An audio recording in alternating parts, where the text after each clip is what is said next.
সবাইকে স্বাগতম আজকের অনলাইন ক্লাসে। আমি অশোক কুমার সরকার, তোমাদের সঙ্গে আছি কম্পিউটার ফিফথের প্রোগ্রামিং ইন জাভা সাবজেক্টটা নিয়ে।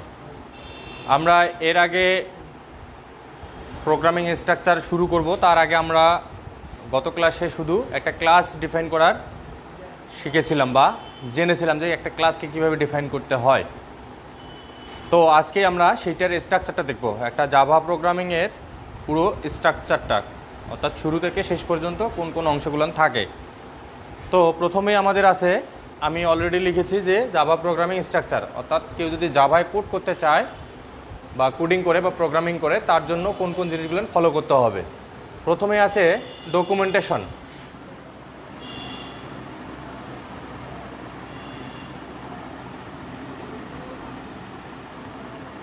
ডকুমেন্টেশন হচ্ছে যদি কখনো কোনো প্রোগ্রাম শুরু করা হয় তার শুরুতেই আমরা তার একটা নাম লিখে রাখতে পারি, যাতে ভবিষ্যতে এই প্রোগ্রামটা দিয়ে কি কাজ হয়েছিল তা থেকে আমরা জানতে পারবো। এই টাইপের কোনো জিনিস যদি আমি লিখে রাখি প্রোগ্রামিংয়ে কিন্তু সেটা ইফেক্ট পড়বে না, অবশ্যই সেটা কমেন্টের মাধ্যমে লিখে রাখলাম। দ্যাট মিন্স আমি প্রোগ্রাম কোড একদম এডিটরে গিয়ে কোড করার শুরুতেই আমি যদি দেই our first programme,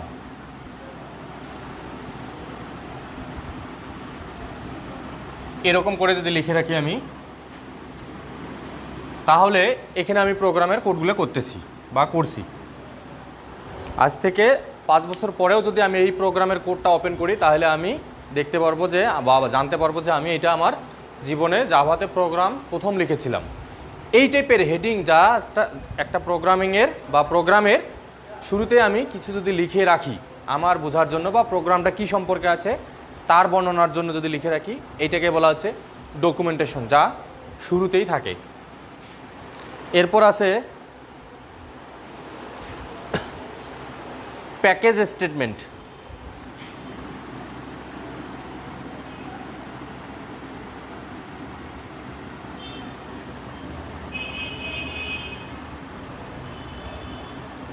package statement হচ্ছে এটি একটা ঐচ্ছিক, মানে এটা দিলেও হবে না দিলেও হবে এরকম একটা বিষয়। তবে যদি দরকার হয় তোমার কখনো, সেই জিনিসটাকে তুমি দিয়ে রাখতে পারবা। এর কাজ হচ্ছে আমি যদি কখনো কোনো প্যাকেজকে কল করি বা নিয়ে আসি যা আমি অন্য প্রোগ্রামে করে রাখছি, সেই জিনিসটাকে এখন ডাক দিয়ে আমি জাস্ট কাজটা করে নেব, এই টাইপের জন্য এটা লিখে রাখতে হয় বা এই জিনিসটা দিতে হয়। সেটা হচ্ছে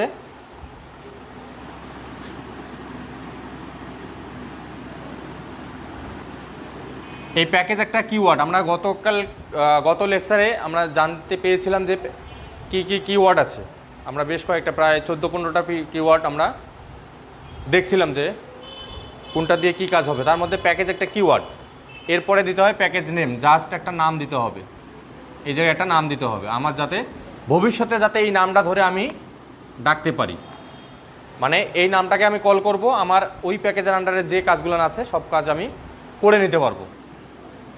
এইখানে প্যাকেজ নেম, জাস্ট আমি নাম দিলাম যে মাই প্যাকেজ। এটা নাম দিলাম আমি জাস্ট। এখানে তোমার ইচ্ছা মতো নাম দিতে পারবা, যে ক্লাস না সেমিস্টার। আমি যদি প্যাকেজের নামটা সেমিস্টার দিই তাহলে আমি বুঝতে পারবো যে আমার কখনো যদি সেমিস্টারে কিছু দরকার হয় তাহলে আমি এই সেমিস্টারকে ডাক দেবো, আমার কাজটা করে দেবে। এই টাইপের জাস্ট একটা প্যাকেজের নাম দেয়া। আমরা নর্মালি প্যাকেজ সম্পর্কে ধারণা নিতে গেলে যখন আমরা কোনো বাণিজ্য মেলা বা কোনো ধরনের মেলায় যাই, অথবা আমরা যদি যেমন ডিনার সেট চিন্তা করি, যদি একটা ডিনার সেট আমি বাসার জন্য বা কোনো অনুষ্ঠানের জন্য কাউকে গিফট করবো একটা ডিনার সেট, তা একটা ডিনার সেটে কী কী থাকে, অর্থাৎ ডিনার করার জন্য যাবতীয় জিনিস আছে সবগুলো মিলেই একটা সেট। তার মানে এখানে ছোট থেকে বড় জিনিস পর্যন্ত আছে। এই যে সমস্ত জিনিসগুলোকে একটা প্যাকেজ আমরা বলতে পারি। এখানে ছোট বাচ্চার খাবারও আছে, বৃদ্ধ বয়স্ক লোকেরও খাবার আছে, ভাত রাখার ডিশও আছে, আবার ভাত সার্ভ করা চামচও আছে। এই সবগুলাই মিলেই জিনিসগুলোকে বলা হচ্ছে প্যাকেজ। এই টাইপের জিনিসকে বলা হয় মূলত প্যাকেজ। যেমন আমরা যদি মেলাতে যাই দেখা যায় যে কি হয়, ওখানে কোনো কিছু অফার দেয় যে ডিনার সেটের সাথে আরও অনেক কিছু দিচ্ছে, এটা দিচ্ছে ওটা দিচ্ছে, সবগুলো মিলেই তোমার যদি 2-একটা জিনিসের প্রয়োজন নাও হয়, কিন্তু তারপরে সেটা যদি কিনতে চাও তাহলে সম্পূর্ণ জিনিসটাকেই কিনতে হবে, এর বাইরে সিঙ্গেল জিনিসটা তোমাকে দিবে না। এই যে সমস্ত জিনিসকে বলা হচ্ছে, সবগুলো মিলেই বলা হচ্ছে প্যাকেজ। তাহলে এখানেও আমাদের কিওয়ার্ড একটা আছে প্যাকেজ, যার মাধ্যমে আমি বিভিন্ন জিনিসকে একত্রে করতে পারবো এবং পরবর্তীতে আমি সেই প্যাকেজের নাম ধরে আমি যদি কল করি বা ডাক দেই তাহলে আমি সেই জিনিসটা দিয়ে আমি কাজটা সেরে নিতে পারবো। এরপর আছে ইম্পোর্ট স্টেটমেন্ট। আমি যে এই প্যাকেজটা দিলাম,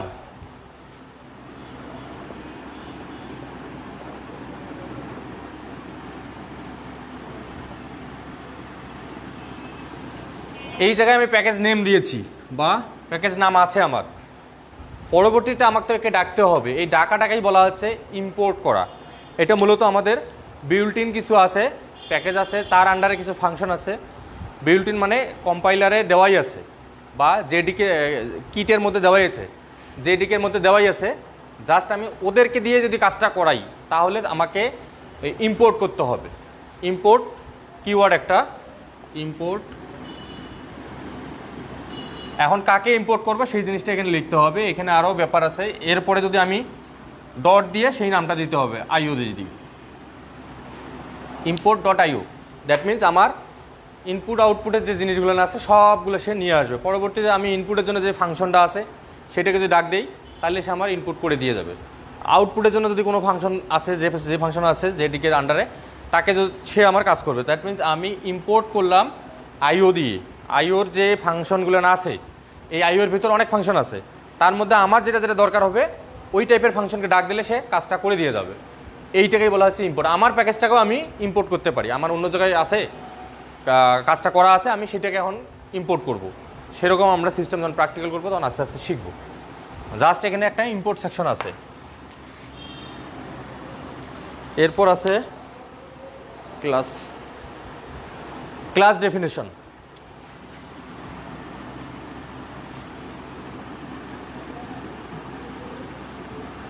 আমরা গতকালকেই ক্লাস কিভাবে ডিক্লেয়ার করে সেটা শিখছি বা দেখছি। ওরকম করে এই জায়গায় এসে ক্লাসকে ডিফাইন করে দিতে হবে। অর্থাৎ একটা প্রোগ্রামে তোমার একাধিক ক্লাস থাকতে পারে, সেই ক্লাসগুলো তোমার এখন তোমার কতটা দরকার আছে সেই ক্লাসগুলো তোমাকে তৈরি করতে হবে।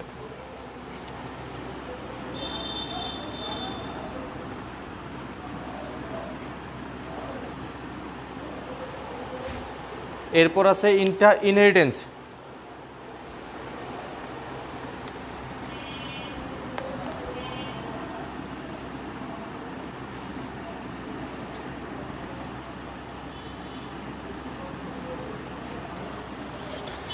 Inheritance section.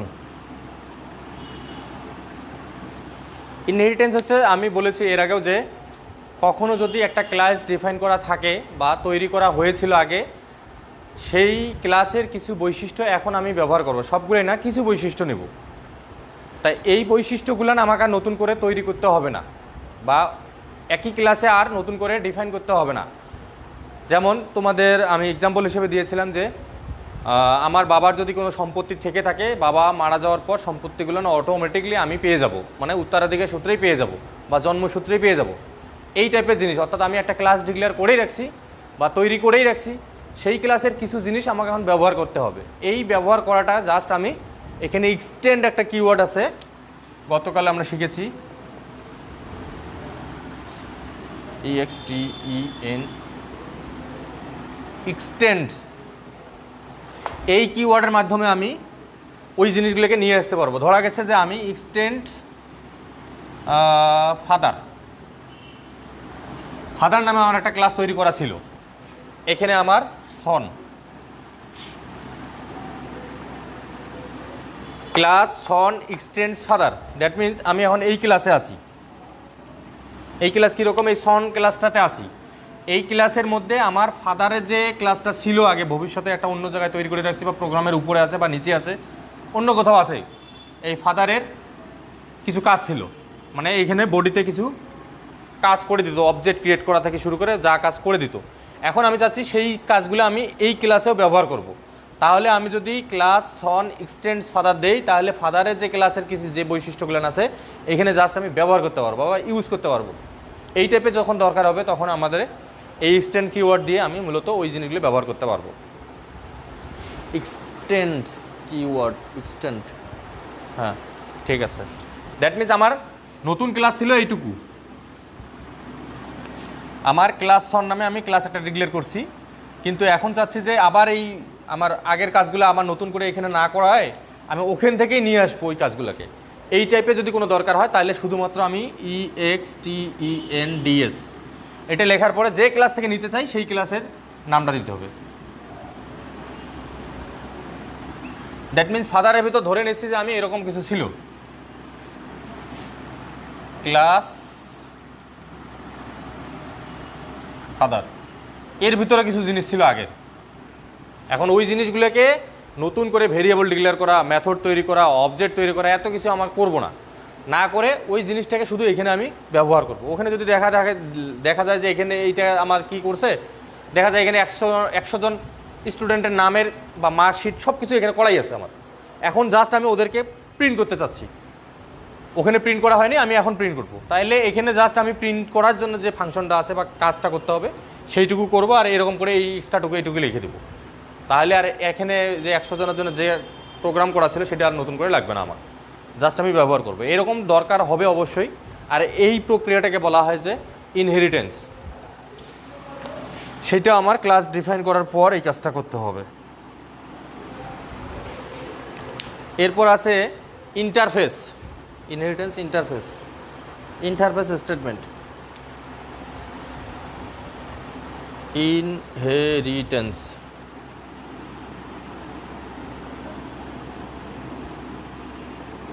এই জিনিসগুলো যতক্ষণ পর্যন্ত আমরা প্র্যাকটিক্যালি দেখিনি ততক্ষণ পর্যন্ত আমরা ভালোভাবে বুঝতে পারবো না, এটাই স্বাভাবিক। কিন্তু আমি জাস্ট এইটুকু দেখানোর চেষ্টা করতেছি যে এই জিনিসগুলো থাকে একটা প্রোগ্রামের মধ্যে, এই সেকশনগুলো থাকে। আমরা পরবর্তী যখন প্রোগ্রাম করবো তখন পার্ট বাই পার্ট ভাগ করে দেখাই দিতে পারবো যে এইটাকে এই সেকশন বলে, এইটাকে এই সেকশন বলে, এইটাকে এই সেকশন বলে। কিন্তু এখন আপাতত আমাদেরকে জাস্ট 9টা যে সেকশন থাকে এই 9টা সেকশন আমাদের জানতে হবে যে 9টা সেকশন আছে।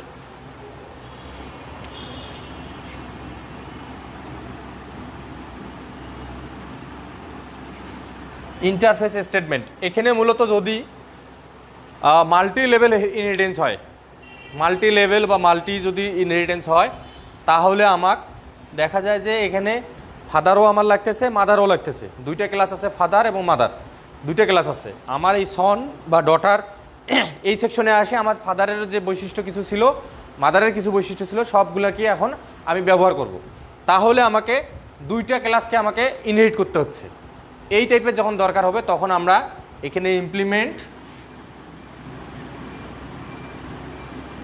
আর একটা ক্লাসের নাম দিব। এই ইমপ্লিমেন্ট একটা কিওয়ার্ড, এটাও একটা কিওয়ার্ড, মানে সেই ইমপ্লিমেন্ট শব্দটা দেখলেই বুঝতে পারে যে আমাকে কী করতে হবে। এই ইমপ্লিমেন্টের মাধ্যমে যদি একাধিক ক্লাসকে ইনহেরিট করি আমি, ইমপ্লিমেন্টস একাধিক ক্লাসকে যদি ইনহেরিট করি তাহলে সেটাকে বলে ইন্টারফেস। দ্যাট মিনস একাধিক ক্লাসকে ইনহেরিট করার প্রক্রিয়াটাকে বলা হচ্ছে ইন্টারফেস। আর ইন্টারফেসের মধ্যে অবশ্যই একাধিক ক্লাস থাকবেই যা ইনহেরিট করা হয়। আর ইমপ্লিমেন্ট একটা কিওয়ার্ড যার মাধ্যমে সে কোনো কিছু না কোনো কিছু বুঝে। তার মানে ইমপ্লিমেন্ট শব্দটা দেখলেই সে বুঝতে পারে যে আমাকে এখানে মাল্টি লেভেল ইনহেরিট করা হয়েছে। যেমন এক্সটেন্ড একটা কিওয়ার্ড, ইমপ্লিমেন্টস একটা কিওয়ার্ড, ক্লাস একটা কিওয়ার্ড।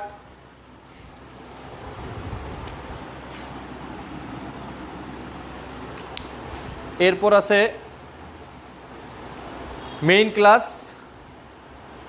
ডেফিনেশন। এটা সবচেয়ে গুরুত্বপূর্ণ জিনিস যে মেইন, এটা আমি সবগুলো মিশিয়ে দিয়ে এখানে মেইন ক্লাস 8 1 2 3 4 5 6 7 কেন 9টা না?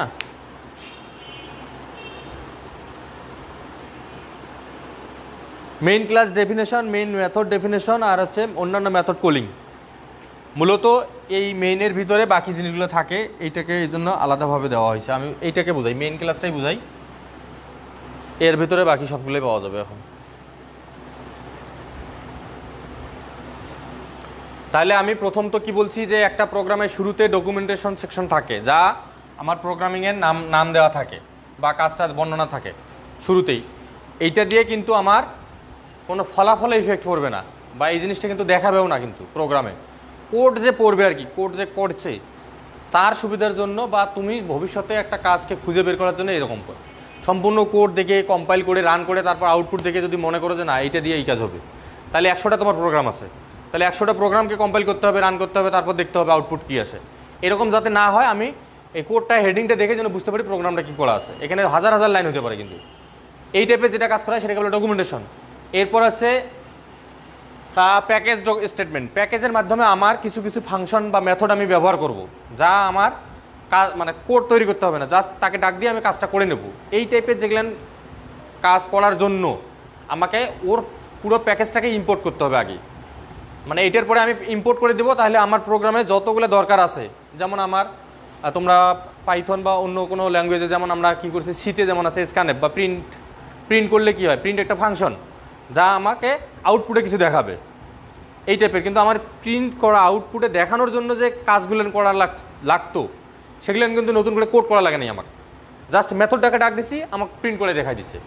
এই টাইপের আমাদের এখানেও কিছু আছে প্রিন্ট করার জন্য, ডাটা নেওয়ার জন্য, এই টাইপের জিনিসগুলো আমাকে ইম্পোর্ট করতে হবে।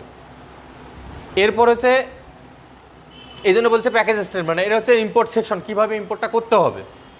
তারপরে ক্লাস ডেফিনেশন, মানে ক্লাস তৈরি করার যে নিয়মগুলো ছিল, আমরা গত ক্লাসে দেখছি ক্লাস কীভাবে তৈরি করে। তারপরে ইনহেরিটেন্স সেকশন, যদি আমার ইনহেরিট করার দরকার হয় সেটা থাকবে। তারপরে ইন্টারফেস, যদি আমার মাল্টি লেভেল যদি ইনহেরিটেন্স করতে হয়। এখন আমি দেখব মেইন ক্লাস। মেইন ক্লাসের মধ্যে বাকি সবগুলো নেই আছে।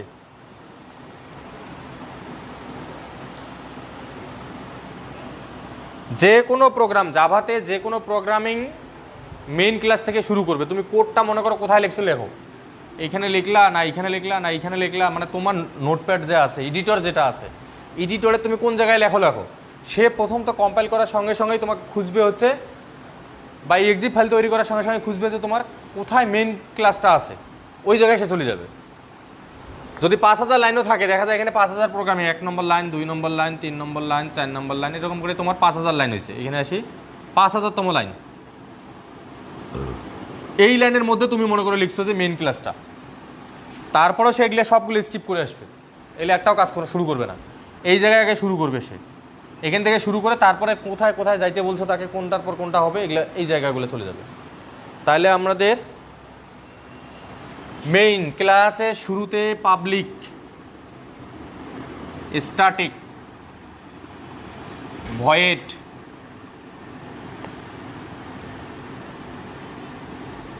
মেইন, এরকম ব্র্যাকেট, স্ট্রিং,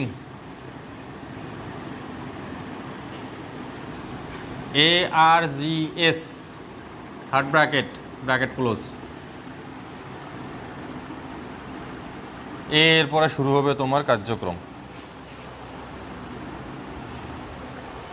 দ্যাট মিনস আমি যা বলছি, public, PUBLICK, public, static, void, main, string, ARG, যেভাবে লিখছি হুবহু তোমাদেরকেও তাই সেইভাবে লিখতে হবে। এইটা যদি ব্যাখ্যা দিতে যাই তাহলে 2 দিন চলে যাবে এইটার ব্যাখ্যাতেই। এখানে জাস্ট আমি একটা বুঝাই যে পাবলিক লেখা হয় যে কোনো জায়গা থেকে যেন অ্যাক্সেস করতে পারে, যে কোনো জায়গা থেকে অ্যাক্সেস করতে পারে পাবলিকলি। এই জন্য স্ট্যাটিক হচ্ছে একটা এই জায়গা থেকে শুরু করতে হবে, এই জন্য তাকে, কারণ আমাদের মেইন ক্লাস, এটাকে মেইন ক্লাস বলতেছি যেহেতু একে যত লাইনে থাকুক প্রোগ্রামের মধ্যে শুরু করতে হবে তাকে এই জায়গা থেকে, এই জন্য তাকে এটা বারবার বলা হয়েছে স্ট্যাটিক। ভয়েড লেখা হয় যখন কোনো রিটার্ন থাকে না, মেইন ক্লাস থেকে অন্য কোনো রিটার্ন যাবে না, অন্য জায়গায় চলে যাবে, আবার সেই জায়গা থেকে ফেরত তাকে এই জায়গায় আসতে হবে, ব্যাপারটা এরকম। এই জন্য তাকে বলা হচ্ছে ভয়েড। আর মেইন হচ্ছে এখানে শুরু করবে, এই জন্যই। স্ট্রিং, ARGS, এটা একটা অ্যারে ডিক্লেয়ার করা আছে, অ্যারে ডিক্লেয়ারের মতো করা আছে, এইভাবেই কাজ করবে সে। আর ব্র্যাকেটের মধ্যে তাকে মূলত মেইন ক্লাসটা শেষ করতে হয়। যে কোনো ক্লাসেরই দেখবা এখানে ক্লাস নাম আছে, ক্লাস দিয়ে ব্র্যাকেট দিছো, দিয়ে কাজ করেছো, ক্লাস নেম একটা দাও, পরে তার শেষ আছে, মানে সেকেন্ড ব্র্যাকেট না পাওয়া পর্যন্ত সে শেষ মনে করতে পারে না। তাকে মনে করার জন্য যে সেকেন্ড ব্র্যাকেট দিলে তখন বোঝে যে এই পর্যন্ত তার শেষ, মানে এই ক্লাসটার এই যতগুলো লাইন লেখো না কেন যদি এটা না দাও তাহলে ভুল ধরবে, কারণ শেষটা সে চিনতে পারতেছে না, এখন শেষ কত দূর যাবো আমি, আর তো দেখতেছি কিছু নাইও। এই জন্য তাকে ইনভক করে দিতে হবে, মানে বন্ধ করে দেওয়া লাগবে যে এই পর্যন্ত শেষ। তাহলে এই ক্লাসটারও তাই শুরু আছে এবং শেষ আছে, তারপরেও তার মাঝখানে কিছু ব্যাপার আছে। এই জায়গায় আমরা মূলত সব কাজ করা শুরু করব। এই জায়গা থেকে এই জায়গায় কাজ করতে গিয়ে আমরা বিভিন্ন ক্লাস তৈরি করব, বিভিন্ন অবজেক্ট তৈরি করব, বিভিন্ন প্যাকেজে ইম্পোর্ট করব। তাহলে আমি এই মেন ক্লাসের মধ্যে একটা তোমাদের ইনপুট দেখানোর জন্য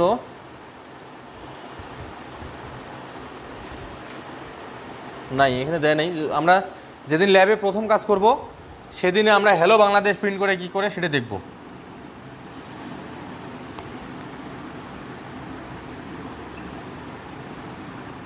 এই হ্যালো বানানো ও ডাব্লু নাকি?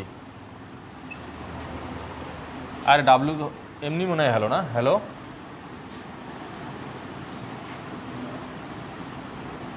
অথবা ওয়েলকাম বাংলাদেশ। এইটুকু শুধু আমরা প্রিন্ট করে দেখব যে কীভাবে কাজটা হয়, আমরা কোথায় লিখবো, কারণ আমাদের তো জানি না আমরা এখন পর্যন্ত কিছুই।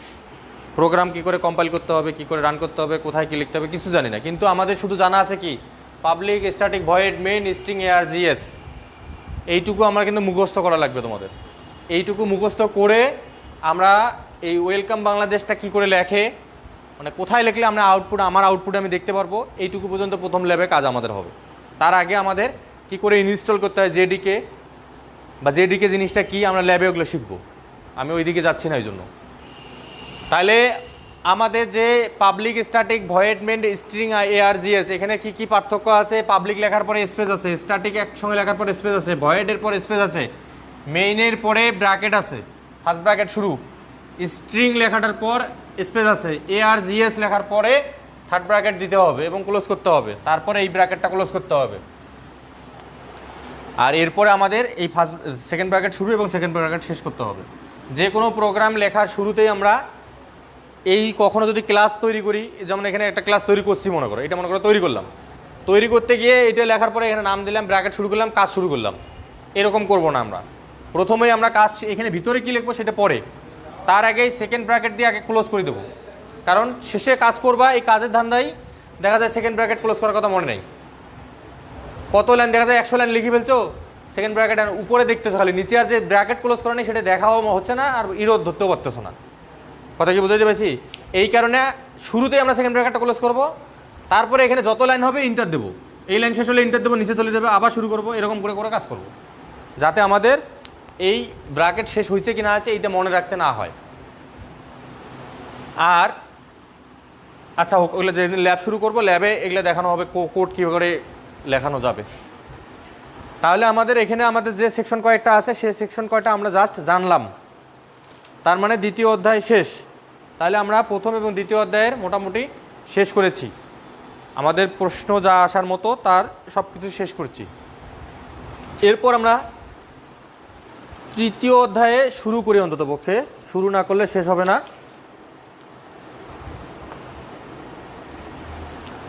তৃতীয় অধ্যায় দেওয়া আছে জাভায় data type, variable, operator, control statement ও অ্যারের ব্যবহার। তাহলে এখান থেকে আমি তোমাদেরকে একটা জিনিস, বইয়ের পৃষ্ঠা নাম্বার হচ্ছে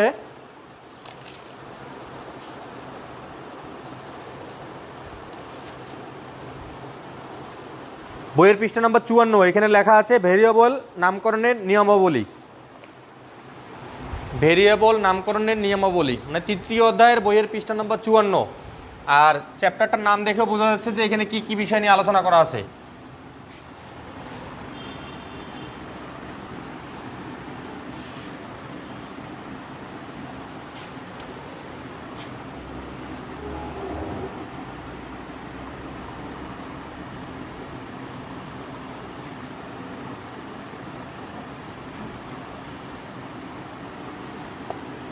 এই ভেরিয়েবলের নিয়মাবলী 54 পৃষ্ঠায় আছে, যা আমরা প্রথম কি দ্বিতীয় অধ্যায়ে আইডেন্টিফায়ার তৈরিতে আমরা শিখছি। দ্যাট মিন্স বইয়ের পৃষ্ঠা নাম্বার 39 পৃষ্ঠায় যা পড়ছি আইডেন্টিফায়ারের, এখানে 54 পৃষ্ঠায় তাই আছে, একটু শুধু ডেকোরেশন নামটার হেডিংটার নাম দেওয়া আছে আলাদা। আমরা 39 পৃষ্ঠায় পড়েছি হয়েছে আইডেন্টিফায়ার। দ্যাট মিন্স আইডেন্টিফায়ার তৈরি করার কিছু নিয়ম। আইডেন্টিফায়ার কী কী জায়গা সবগুলোকে মিলে আইডেন্টিফায়ার বলে। প্রথম তো হচ্ছে variable name,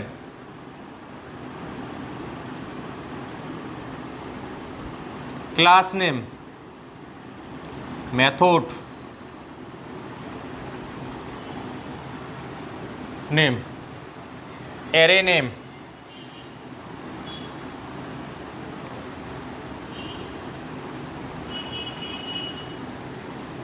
array name, class, variable, array, আরও কিছু জিনিস আছে এই মতো মনে করতেছে না। এই সবগুলোর নাম তৈরি করাটাকেই বা এদের নামগুলো দেওয়াটাকে, যেমন আমি ক্লাস নেম দিলাম কিছুক্ষণ আগে, ক্লাস একটা কিওয়ার্ড দেওয়ার পরে এখানে বলছিলাম নাম, যেমন কি দিয়েছিলাম একবার সন, এরকম করে লিখছিলাম না। এই যে সন নামটা যে দিছি আমি, এটা কিন্তু আমার ইচ্ছা মতো দিছি, কিন্তু নিয়মের মধ্যে ইচ্ছাটা করছি, নিয়ম বহির্ভূত করা হয়নি। এই কি কি নিয়ম আছে আমরা কিন্তু 39 পৃষ্ঠায় শিখছিলাম বইয়ের। এই 39 পৃষ্ঠায় যে জিনিসগুলো আছে সেই জায়গা থেকে একটা নিয়ম দিছে যে ভেরিয়েবল, এই জায়গাটা এইটা দিছিল। এখন 54 পৃষ্ঠায় ওই নিয়মে যা এই নিয়মে তা একই নিয়ম, নিয়মের কোনো পরিবর্তন নাই। কারণ এখানে আমরা বলছিলাম variable, class, method, array, string, structure, এগুলো সবগুলাই স্ট্রাকচার। এখানে আছে স্ট্রাকচার নেম, এরকম আরও কিছু আছে। এগুলোর নাম তৈরি করার আমরা নিয়মটা পড়ছি কত পৃষ্ঠায়, 39 পৃষ্ঠায়। সেইগুলো এগুলো সবগুলো নাম তৈরি করাকে বলা হচ্ছে আইডেন্টিফায়ারের। আর এখন আমরা শুধুমাত্র এই ভেরিয়েবলটার নিয়ম শিখতেছি। একই জিনিস, ওর মধ্যে যা পড়ে এর মধ্যে তারপরে একই জিনিস।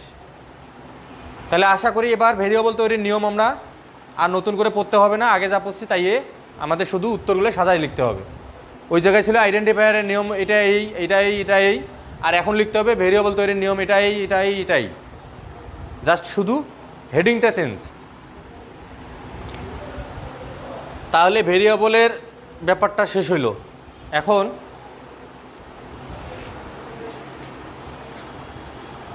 এখন আসি জাভা ভাষায় ডাটা টাইপ।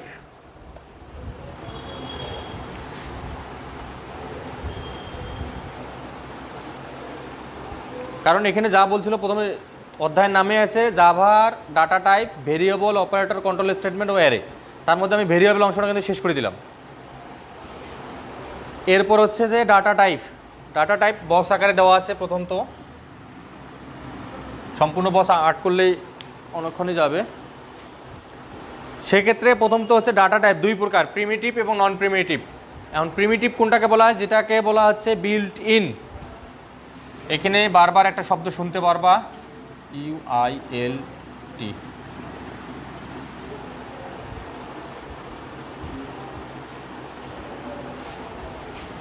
আর একটা আছে ডিফল্ট।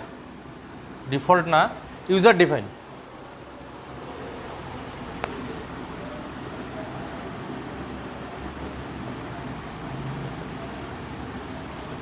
এই বিল্ট ইন এবং ইউজার ডিফাইন এই দুইটা, প্রথম তো হচ্ছে যে এটাকে বলা আছে প্রিমিটিভ আর এটাকে বলা আছে নন প্রিমিটিভ। কিন্তু আমরা সহজভাবে বিল্ট ইন অথবা ইউজার ডিফাইন এই দুইটাকে যদি মনে রাখতে পারি, এই দুইটা শব্দ কিন্তু অনেকবারই শুনতে পারবা তোমরা প্রোগ্রামিং করতে গিয়ে। তাহলে প্রথমে হচ্ছে ডাটা টাইপ। এখানে ডাটা টাইপ ছিল, এটা ছিল দুই প্রকার। এর একটা বিল্ট ইন একটা ছিল, আর একটা ছিল ইউজার ডিফাইন। এই বিল্ট ইন জিনিসটা কি সেটাকে বুঝি আমরা। বিল্ট ইন জিনিস হচ্ছে যে, কীভাবে বোঝাবো, এই কলমের কালিতে যা যা কেমিক্যাল আছে সব কেমিক্যাল কিন্তু কোম্পানি দিয়ে দিছে, তাই না? অথবা আরও ভালো একটা মনে পড়ছে, যেমন তুমি তোমার ফোন একটা কেনো, যদি ওখানে দেখবা কিছু কিছু অ্যাপস দেওয়াই আছে। কি দেওয়া আছে তার মধ্যে? ক্যামেরার একটা অ্যাপস দেওয়া আছে। কিন্তু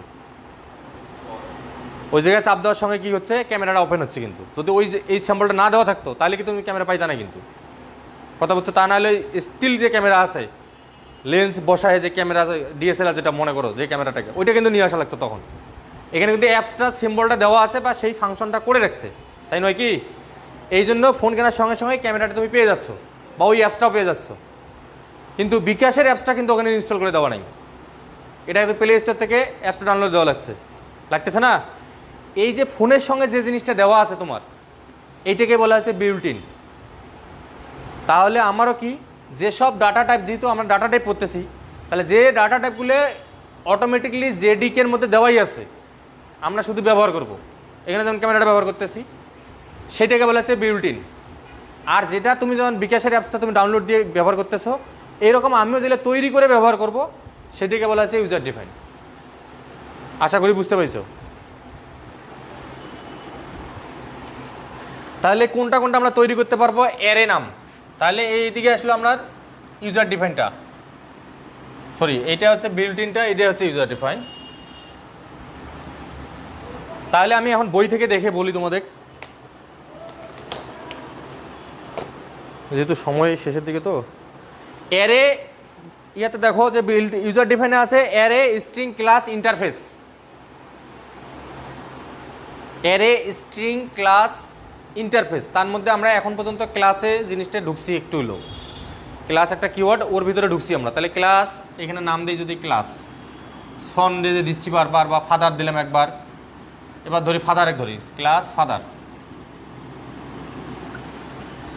তার মানে এ থেকে প্রমাণিত হয় যে আমার এই জায়গার কাজটা আমাকে নিজেকেই তৈরি করা লাগছে, যেহেতু এই নামটা আমি নিজের ইচ্ছা মতো দিছি, তাই না? নিয়ম অনুসারে দিছি, কিন্তু ইচ্ছা তো ছিল আমার। ফাদার না দিয়ে অন্য শব্দও দিতে পারতাম, ফাদারটা আমি ব্যবহার করছি আমার ইচ্ছার জন্য। এই ফাদার নামটা যে দিছি, দেওয়ার পরে তার কার্যক্রমও আমি কিন্তু বর্ণনা করছি, তাই নয় কি? এই টাইপের যেগুলো জিনিস তৈরি করা যায় সেগুলোকে বলা হচ্ছে ইউজার ডিফাইন। এরকম তিনটা আছে। ক্লাসটা যেহেতু বুঝি আমরা বা পড়লাম আমরা কিছুক্ষণ আগে, এই জন্য এটা বললাম। এরকম স্ট্রিংও তৈরি করা যাবে। আমরা ভেরিয়েবল নেমের ওখানে দেখছি যে স্ট্রিং আছে, ক্লাস আছে, তারপরে যে কিছুক্ষণ আগে ইনহেরিটেন্সে দেখলাম। এই টাইপের জিনিসগুলোকে যদি তৈরি করা যায় নিজে, এই জন্য বলা হচ্ছে যে ইউজার ডিফাইন। আমরা আস্তে আস্তে স্ট্রিংটাও দেখবো, অ্যারে দেখবো, ইন্টারফেসও দেখবো। যেটা আমরা কিছুক্ষণ আগে ওদিকে যে জাভার যে স্ট্রাকচারটা পড়লাম 9টা, তার মধ্যে কিন্তু ছিল ইন্টারফেস ছিল, ইনহেরিটেন্স ছিল, অ্যারেটা ছিল না। অ্যারে তৈরি করা যায়, এখানে ওই যে মেইন প্রোগ্রামে অ্যারে আছে এরকম। আর একটা আছে, এখন আসলে প্রিমিটিভ মানে বিল্ট-ইন। যেটা বিল্ট-ইনে আবার দুই প্রকার আছে, একটা হচ্ছে নিউমেরিক, একটা আছে non numeric. Numeric and non numeric. Numeric মানে কি? সংখ্যা। এটা থেকে তো শব্দটা দেখেই বোঝা যায় যে সংখ্যা। এটা অবশ্যই সংখ্যা টাইপের হবে। সংখ্যা কীরকম, কত প্রকার সংখ্যা আছে আমাদের দেখো। 80 না 85 দেই, 85.40, তারপরে 85.4091, তারপরে 85.40912335। এখানে ছিল দশমিক, কি ছিলই না, এখানে দশমিক ছিলই না। এখানে দশমিকের পর 2 ঘর, এখানে দশমিকের পর 4 ঘর, এখানে দশমিকের পর 6 ঘর চলে গেছে। এরকম আমার প্রয়োজনে আমি আরও বাড়াইতেও পারবো, প্রয়োজন না হলে কমাইতেও পারবো, কিন্তু এর একটা লেন্থ আছে, আমি কত বড় সংখ্যা পর্যন্ত নিতে পারবো। এটা যেমন দশমিকের পরের সংখ্যাগুলো ভেরিয়েশন নিয়ে যাচ্ছি আমি, কথা কি বোঝাইতে পেরেছি? কিন্তু আমি এদিকে সংখ্যার কোনো ভেরিয়েশন নিয়ে আসিনি, কিন্তু এদিকেও সংখ্যা দেখা যায় যে ইচ্ছা মতো লিখতেছি, কত দূর যায় যাক, 4 9 7 5 2 3, তারপরে মনে করে দিলাম এই 85, তারপরে মনে করো 0.40। এটা যদি হয়, এটা মনে করো সম্পূর্ণ একটা সংখ্যা, বুঝাইতে পেরেছি কি? এই এত বড় সংখ্যাটাকে আমার তো 0 1 ছাড়া কিছুই নাই, কম্পিউটার তো 0 1 ছাড়া বুঝবে না। তাহলে তাদের এখন 0 1-এ কনভার্ট করতে হবে না। এত বড় সংখ্যাটা যদি আমি কনভার্ট করি বাইনারিতে, তাহলে সংখ্যাটা তো বড় হবে, তাহলে বিট সংখ্যাও বেশি লাগবে না, জায়গা তো ধরা লাগবে তার। সে যেভাবে কাউন্ট করবে এইরকম কিছু রেঞ্জ আছে, এই রেঞ্জের উপর ভিত্তি করে এই নাম্বারগুলোকে ভাগ করা আছে, বুঝাইতে পারছি কি? ওখানে দেখা যায় যে এতটুকু যদি নেও তুমি, এই 5 এতটুকু পর্যন্ত নেও যদি, তাহলে দেখা যায় যে একটা সংখ্যার মধ্যে একটা রেঞ্জের মধ্যে পড়লে হয়ে যাচ্ছে। মানে কয় বিট? 1 2 3 4 5, একক দশক শতক হাজার অযুত। মানে এই অযুত পর্যন্ত, এটা বোঝানোর জন্য বলতেছি, না বইয়ের ভাষা কিন্তু বলতেছি না, জাস্ট বোঝানোর জন্য যে 5টা ডিজিট পর্যন্ত যে সংখ্যাগুলো, যতগুলো সংখ্যা হবে ততগুলোর জন্য তার একটা ডিজিট আছে, মানে রেঞ্জ আছে বা বিট সংখ্যা আছে, এটাকে আলাদাভাবে ভাগ করছে। তারপরে তার সাথে দেখা যায় আরও 4টে যোগ করছে, 9টা পর্যন্ত যেরকম রেঞ্জ সংখ্যাগুলো পড়ে মানে 9টা ডিজিটের সংখ্যাগুলো যতগুলো হবে বাইনারিতে, এতগুলোর জন্য একটা জায়গা লাগে তার। বুঝাইতে পেরেছি কি? এলেন হিসাব আছে, কিন্তু পুরো একটা ফর্মুলাই আছে। যেমন ওদিকে গেলে দেরি হয়ে যাবে আজকে, জাস্ট আমি বোঝাতে চাচ্ছি যে বাইট, ইন্টেজার, শর্ট, লং এই জিনিসগুলোকে দিয়ে তারা ভাগ যে করছে, ভাগ করার অর্থ হচ্ছে যে বিট সংখ্যা কোনটার মধ্যে কত পড়তে পারে, মানে কতগুলো বিট সে সংরক্ষণ করতে পারবে। এখানে বইয়ের পৃষ্ঠা নাম্বারে কত 51 পৃষ্ঠাতেই দেখো আছে। এখানে দেখো ক্যারেক্টার যদি আছে, ক্যারেক্টারের মধ্যে দেখবা 16 বিটের সংখ্যা নিতে পারে, মানে সে 16টা বিট পর্যন্ত সংরক্ষণ করতে পারবে। 1 2 3 4 5 6 7 8 9 10 11 12 13 14 15 16। তাহলে এটা 0 0 1 2 3 4 5 6 7 8 9 10 11 12 13 14 15 16। এখানেও 16টা 1 আছে, এখানেও 16টা 0 আছে। এই 0 থেকে শুরু করে এই দুইটা চেঞ্জ করবে কম, এই দুইটা বাদ দিয়ে বাকি 15টা সে যদি চেঞ্জ করতে যায় তাহলে কতবার চেঞ্জ করতে পারবে? মানে 0 থেকে শুরু করলো, তারপরে 1 হলো, তারপরে আবার 1 0 হলো, তারপরে 1 1 হলো, এগুলো কিন্তু সামনে সব 0। আরও যদি বুঝাই, এটা 1, তাহলে বাকি 15টায় কি আমার 0 আছে। পরের সংখ্যাটা কী হবে? এটা 1 0, সামনেগুলো সবগুলো 0। এরপরেরটা কি? এটা 1 1, সামনেগুলো সব 0। তারপরে সংখ্যাটা 1 1 1 সরি 0 0 1, এলে সব কটা এ পাশে 0 থাকবে কটা? তাহলে 3টে গেছে। 16টার মধ্যে একটা যায় সাইন বিট, ওরা 14টা পর্যন্ত ডিজিট দিয়ে পূর্ণ করতে পারবে। আর থাকে 4টে দাঁড়ালে গেল 16টা, টোটাল 16টার মধ্যে একটা যায় হচ্ছে বিট, সাইন বিটের জন্য শেষ, মানে পজিটিভ সংখ্যা না নেগেটিভ সংখ্যা এটা বোঝার জন্য সে রাখে একটা। আর তাইলে থাকে 15টা, এই 15টা সংখ্যায় কিন্তু সে এই সংখ্যাগুলো দিয়ে শেষ করবে, 0 1 দিয়ে শেষ করবে। তাহলে এখানে গেল 3টা আর একটা 4টা, তার মানে আরও 12টা 0 আছে এদিকে। 12 আছে 16, হ্যাঁ, তার মানে এদিকে 12টা 0 আছে, এরকম 0 আছে। এরকম করে করে করে করে সর্বশেষ তো এই জায়গায় যাবে নাকি? বাড়তে বাড়তে বাড়তে বাড়তে একটা পর্যায়ে দিয়ে এই সবগুলো 1 হয়ে যাবে না? এরকম করে তাহলে কতটা সংখ্যা হবে এখানে সেই সংখ্যার হিসাব দেওয়া আছে। বুঝতে পাইছি? মানে নর্মাল যে সংখ্যা আছে আমাদের সেই সংখ্যাগুলোর হিসাব দেওয়া আছে। 0 0 মানে 1 না, এটা মানে কি 1, আমার নর্মাল সংখ্যা কি 1, এটা মানে 2, এটা মানে 3, এটা মানে 4, এরকম না? এরকম করতে করতে কত পর্যন্ত সে যাইতে পারবে সেটাকে সে কনভার্ট করে আবার বাইনারিতে নিয়ে তারপরে সংরক্ষণ করবে। এই জন্য বলা হয়েছে যে এই কত বিট আছে, কোনোটা আছে 16 বিট, কোনোটা আছে 8 বিট, কোনোটা আছে 32 বিট, কোনোটা আছে 64 বিট। এই বিটের উপর নির্ভর করে তার নামকরণগুলোও করা হয়েছে। ইন্টেজার আছে, ফ্লোট আছে, ডাবল ফ্লোট আছে, লং আছে, শর্ট আছে, বাইট আছে, এই রেঞ্জগুলো দেওয়া আছে, মানে এতগুলো সংখ্যা পর্যন্ত সে সংরক্ষণ করতে পারবে। আজকে এই পর্যন্তই, আশা করি তাহলে তোমরা বুঝতে পেরেছো। যদি কোনো সমস্যা হয় অবশ্যই কমেন্ট করবা, অথবা ইনবক্সে যোগাযোগ করবা আমার সঙ্গে, অথবা ওভার ফোনেও কন্ট্যাক্ট করতে পারো। আশা করি তোমাদেরকে সামনেই আমরা ক্লাসে নিয়ে আসতে পারবো এবং ল্যাবগুলো করাতে পারবো। ল্যাবের জন্য আমরা প্রিপারেশন নিচ্ছি, সামনেই তোমাদেরকে ল্যাব করানোর চেষ্টা করব। এরপরের ক্লাস থাকলে ক্লাস করো। ওকে, ধন্যবাদ সকলকে।